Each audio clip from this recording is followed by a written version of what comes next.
చిత్తూరు జిల్లాలో ఘోర రోడ్డు ప్రమాదం జరిగింది. ఈ రోడ్డు ప్రమాదంలో ఒకే కుటుంబానికి సంబంధించినటువంటి ముగ్గురు స్పాట్‌లోనే చనిపోయారు. చాలా బాధ కలిగించే విషయం. ఈ ముగ్గురిలో 4 సంవత్సరాల ఒక చిన్నారి కూడా ఉండటం అనేది అత్యంత బాధ కలిగించే విషయం. సో, చిత్తూరు జిల్లాలో శేషాచలం దగ్గర బెంగుళూరు, తిరుపతి జాతీయ రహదారి మీద తెల్లవారుజామున 3-4 గంటల సమయంలో ఈ ప్రమాదం జరిగినట్లుగా తెలుస్తోంది. ఈ ప్రమాదం జరిగిన వెంటనే అక్కడ చూసినటువంటి స్థానికులు కావచ్చు, ఆ బస్సులో ఉన్నటువంటి కొంతమంది వెంటనే అంబులెన్స్‌కి ఫోన్ చేశారు, పోలీసులకు ఫోన్ చేశారు.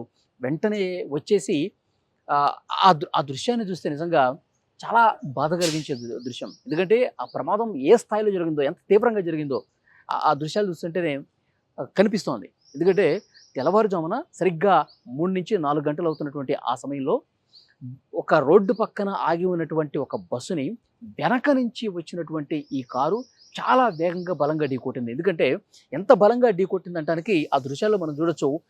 బస్సు వెనకాల ఒక్కసారిగా ఢీకొట్టిన తర్వాత ఆ కారుకి సంబంధించినటువంటి ముందు పార్ట్ మొత్తం కూడా బస్సు కిందకి లోపలికి వెళ్ళిపోయింది.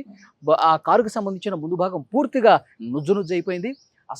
అసలు ఏ పార్ట్‌కి ఆ పార్ట్ ముందు భాగం మొత్తం ఊడిపోయినటువంటి పరిస్థితి ఉంది. ఎంత బలంగా ఢీకొట్టిందంటే ఆ బస్సు వెనకాల ఉన్నటువంటి చక్రాలు కూడా గాల్లోకి ఇట్లా లేచి నిలబడ్డాయి. అంటే ఎంత వేగంగా, ఎంత తీవ్ర స్థాయిలో ఢీకొట్టిందని కూడా ఇక్కడ క్లియర్‌గా అర్థమవుతుంది. సో, ఒకే కుటుంబానికి సంబంధించినటువంటి ముగ్గురు స్పాట్‌లోనే చనిపోయారు. అంటే వీళ్ళు ఆసుపత్రికి తీసుకెళ్ళి కొన ఊపిరితో ఉన్నట్టుగా కూడా కాదు. ముగ్గురు ఒకే కుటుంబానికి చెందిన ఇట్లా బలంగా యాక్సిడెంట్ జరిగిందో లేదో ఆన్ ది స్పాట్ నిమిషాల వ్యవధిలోనే కారులోనే చనిపోయారు. ఎంత బాధ కలిగించే విషయం అంటే 4 సంవత్సరాలు ఒక చిన్న పాప ఉంటాం. సో, శ్రీధర్‌రావు భార్య లక్ష్మి, అలాగే 4 సంవత్సరాల పాప స్పాట్‌లోనే చనిపోయారు.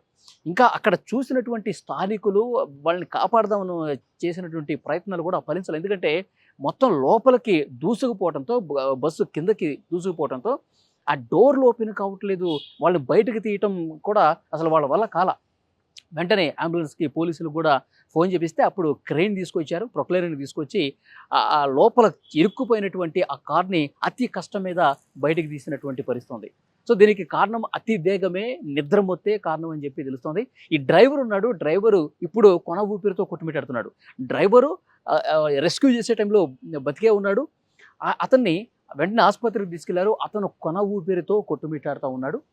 మిగతా ముగ్గురు ఒకే కుటుంబానికి సంబంధించిన వాళ్ళు స్పాట్‌లోనే చనిపోయారు. వీళ్ళు బెంగుళూరులో నివసిస్తూ ఉన్నారు. బెంగుళూరులోనే స్థిరపడ్డారు. యాక్చువల్‌గా వరంగల్‌కి సంబంధించినటువంటి కుటుంబం వీళ్ళది.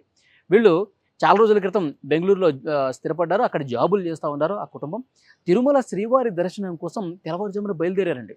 ఉదయం సరిగ్గా 4 గంటల సమయంలో బెంగుళూరు నుంచి బయలుదేరి ఇట్లా వస్తుంటే ఇంకొక గంట, 2 గంటల్లోనే చేరుకుంటారు అనుకుంటుంటే అసలు ఊహించని విధంగా, చాలా బాధ కలిగించే విధంగా దారుణమైనటువంటి ఈ యాక్సిడెంట్ జరిగింది.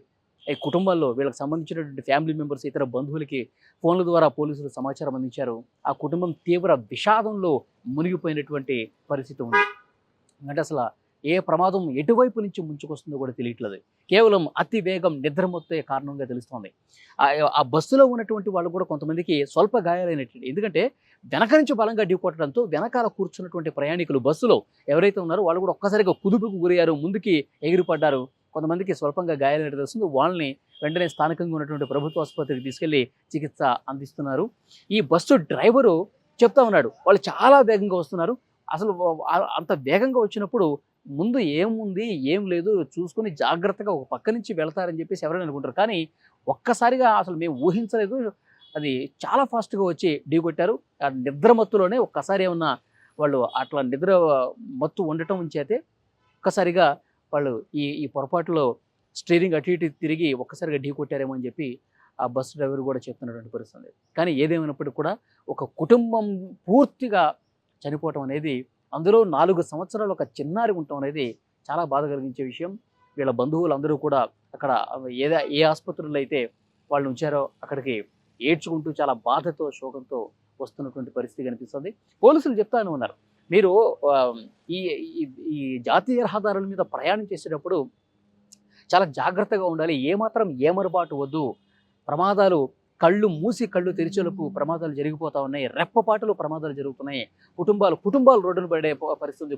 కుటుంబాలు పూర్తిగా తుడిచిపెట్టుకుపోయే పరిస్థితి. కాబట్టి చాలా జాగ్రత్తగా ప్రయాణాలు చేయాలి అని చెప్పి అనుకుంటారు.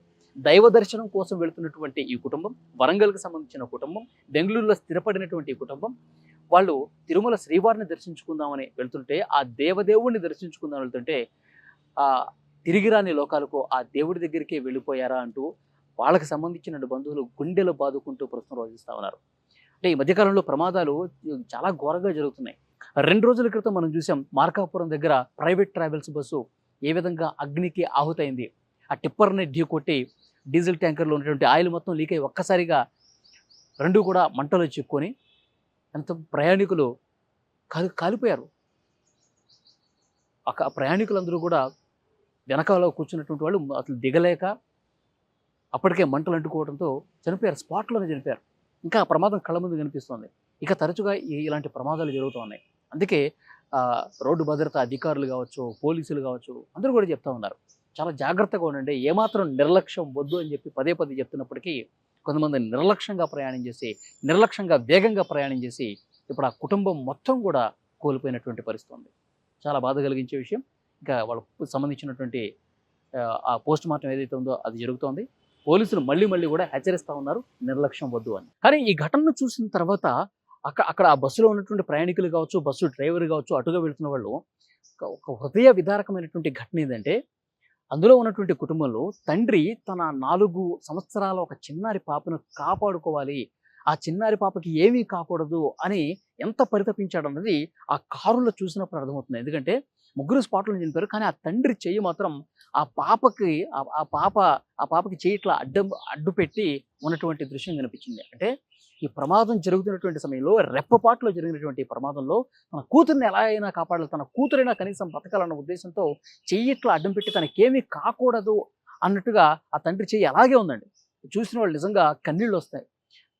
నేను చనిపోతే చనిపోయాను, నా బిడ్డను కాపాడుకోవాలి, నా బిడ్డ ఈ ప్రమాదం నుంచి బయటపడాలి, నా బిడ్డ సేఫ్గా బయటపడాలని ఆ చెయ్యి అడ్డు పెట్టి కాపాడుకునే ప్రయత్నం చేశాడు అన్నది కూడా ఆ దృశ్యం చూసిన వాళ్ళు కనిపిస్తుంది. నిజంగా అక్కడ రెస్క్యూ చేయడానికి వచ్చినటువంటి పోలీసులు కావచ్చు, అధికారులు కావచ్చు, అక్కడ చూసినటువంటి స్థానికులు ఆ పెద్ద ప్రొక్లైనర్ తీసుకొచ్చి ఆ కార్ని ఆ బస్సు కింద నుంచి లాగుతుంటే ఆ దృశ్యం కనిపించిందండి. నిజంగా చాలా బాధాకరమైన విషయం, హృదయ విదారకమైనటువంటి ఘటన. ఈ మధ్యకాలంలో ప్రమాదాలు ఏ విధంగా జరుగుతుందో మనం చూస్తున్నాం. పోలీసులు, అధికారులు చెప్తా ఉన్నారు, నిర్లక్ష్యం ఏమాత్రం వద్దు అని.